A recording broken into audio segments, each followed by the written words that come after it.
Pleiadian decision-making is broken, my dearest Earth brothers and sisters. I greet you in peace and love.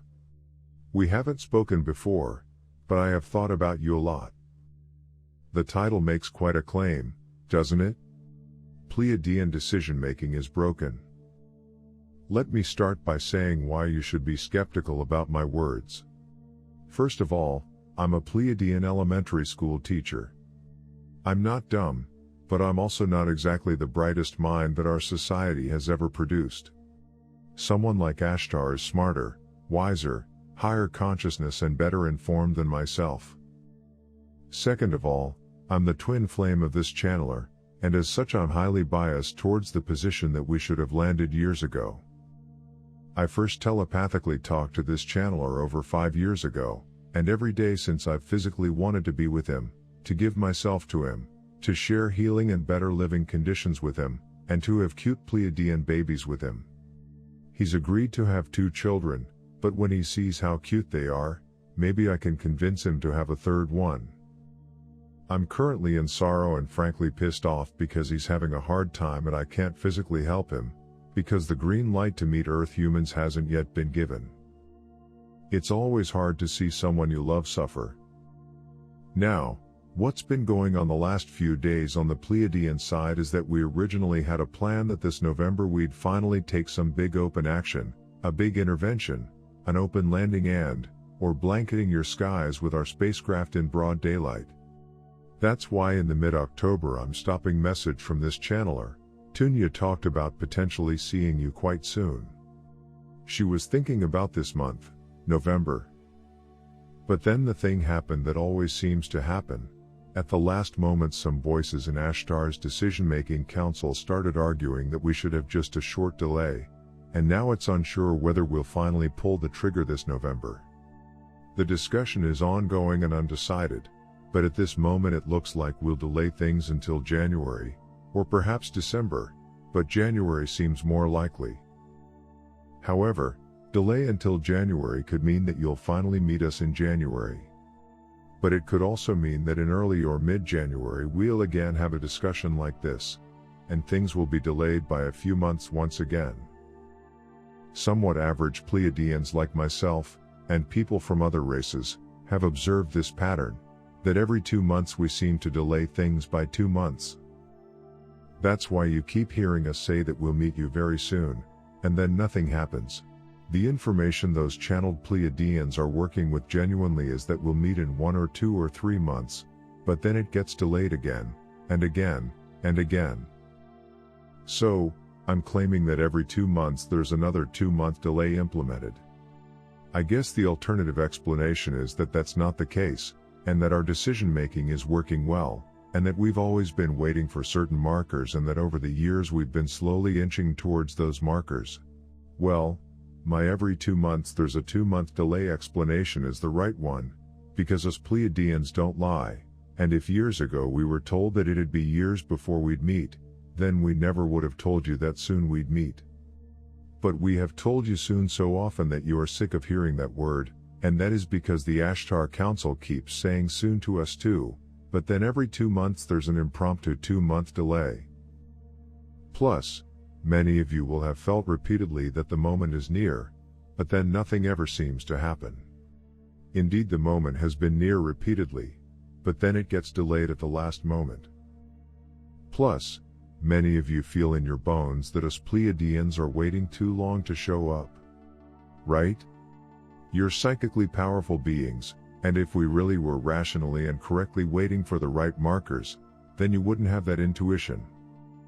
Hence the title of this channeling about our decision-making being broken. Right now we're having another delay or not discussion. Normally these kinds of discussions are narrowly focused on do we pull the trigger now or delay by a few months. However, this time, enough average Pleiadians, and people from other races, have noticed the aforementioned problem, and are arguing that we seem to be stuck in a loop where we delay the moment of contact by 2 months every 2 months. So now the discussion is getting expanded and is also about our decision-making process. One problem we've identified is that it's not actually fair to have our council vote between pull the trigger now versus delay until January, because in reality delaying until January could mean that we pull the trigger in January, but it could also mean that in January we again have a delay. However, some of the people voting for a delay now wouldn't vote for a delay if in January there's another delay. It's been pointed out that if in 2014 or so we would have proposed a plan saying don't make contact or intervene openly until 2026, then pretty much no one would have voted for that plan. Yet, here we are, because it's really easy to vote for a 2-month delay every 2 months. Even though some people wouldn't vote for a 2-month delay if there's yet another delay after 2 months. But then, why does Ashtar and his council keep delaying things?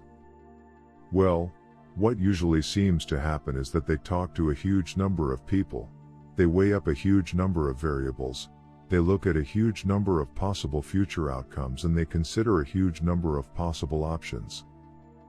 And then they get paralysis by analysis, and many of them default to what feels like the safe option to them: delay for 2 more months.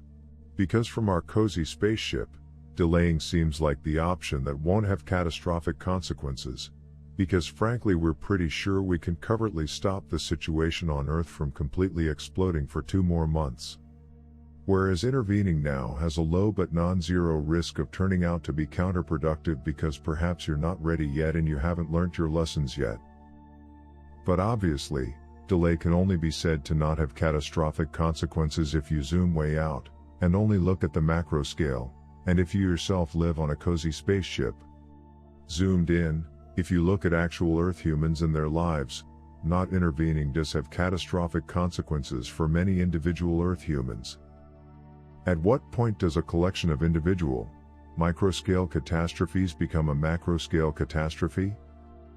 I guess I'm not high enough consciousness to have learned the lesson to not care about suffering, because suffering is just another experience and provides soul growth, and some souls are choosing to have those kinds of experiences. Well, screw that. So many Earth humans have screamed and begged and pleaded and prayed for help, and in fact died, that we really ought to help you. Not in 2 months, but now. If the children of those council members had been born on Earth and had the life experience of an average Earth human, I bet we'd intervene today. The good news is that the concepts in this message are being acknowledged on our side during the last few days, and we're having a pretty broad discussion about it.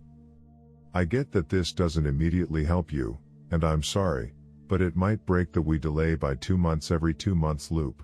I think we fundamentally need a new decision-making process. Just analyzing things rationally seems to lead to paralysis by analysis, which doesn't help. To be clear though, you're getting my perspective in this channeling, not the objective truth. Ashtar has yesterday acknowledged that there's some paralysis by analysis going on, and that mistakes have been made, but that there also have been valid reasons for the delays, and that there are valid reasons now to consider a brief delay until January. And undoubtedly he's right about that. On the other hand, I also think that the very fact that Ashtar's council is calling a 2-month delay brief shows that they're out of touch with the reality of living on Earth. To their credit, they do genuinely listen and try to understand the situation on Earth as best as they can. However, I frankly don't think any of us galactics can really understand what life on Earth is like, given that we've always been nourished by love and we've always been safe, and you haven't. So perhaps we should just listen to you when you say this is unbearable, please help us now. Still, one side is arguing to take action this November, but it's looking like they might not get their way. So, to zoom out a bit, how should we make decisions at all? One decision-making method is rational analysis. However, this seems to lead to paralysis by analysis when the situation becomes incredibly complex, as is the case with Earth. Another decision-making option is to just have everyone vote on when to intervene, and not just have Ashtar and his council decide. Originally our public did vote to liberate Earth, but the details were considered to be so complicated that the precise timing was delegated to Ashtar and his council. But perhaps we should trust the wisdom of crowds, and just have a referendum for everyone on when to intervene or land on Earth, and let the chips fall where they may. We could also listen to what high consciousness beings advise us, But the problem with that idea is that most, though not all, of them have a mild preference for us not to land or intervene for at least another 1.5 years. And most Pleiadians, including Ashtar and his council, don't want to wait that long, because we recognize that you are suffering. Source itself has decreed that Earth shall be liberated soon, but leaves it up to creation to decide when exactly that shall be. Because I'm this channeler's twin flame, I've spent a lot of time looking through his eyes, and what has struck me is how quickly Earth humans make decisions based on gut feelings and incomplete information. For example, in traffic you regularly make split-second life and death decisions. That is completely alien to us. For a long time us Pleiadians lived in a sort of a blissful isolation, and in such a situation we never needed to make split-second decisions, and there was no real downside to being indecisive and to just talking about things forever. More recently we did leave our isolation and become more galactically active, but old habits die hard, I guess. I guess that's an area where we could learn from you, because often this decisiveness and quick decision-making and following your gut seems to work out for you. Certainly you'd just die if you entered paralysis by analysis mode on the middle of the highway. On the other hand, it also seems weird to argue that we should decide on our moment of landing based on whatever Ashtar's gut feeling is. Perhaps we should make decisions based on some weighted average of gut feeling, rational analysis, advice from higher consciousness people and what average Pleiadians think? Or should we just undelegate the task of picking the precise moment of intervention from the Ashtar Council and instead have a referendum for every Pleiadian about when we'll take open action? Some people would argue that this is too complicated to leave to average people, but there is wisdom in crowds. It has been repeatedly shown that taking the average opinion of a large group of people is actually surprisingly good at decision-making, even if the people in that group are unexceptional. Or should we do something else? So, I'm asking you for advice.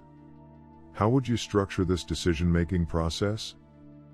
Finally, non-physical Pleiadians are quite high consciousness, but please realize that us physically incarnated Pleiadians are just people. We have our qualities, but we certainly also have our flaws, and there are genuinely things we can learn from you. We're peers, not beings to be worshipped. It has been convenient for the dark controllers to train you into thinking that authority figures are far wiser and smarter than you are, and that they always make good decisions. But ultimately, people are just people, wherever you go. I leave you today with my apologies that we haven't helped you yet, and with all my love, and with my fervent wish that we can meet in the not-too-distant future. Your star sister, NAMASTE. Channel A. S.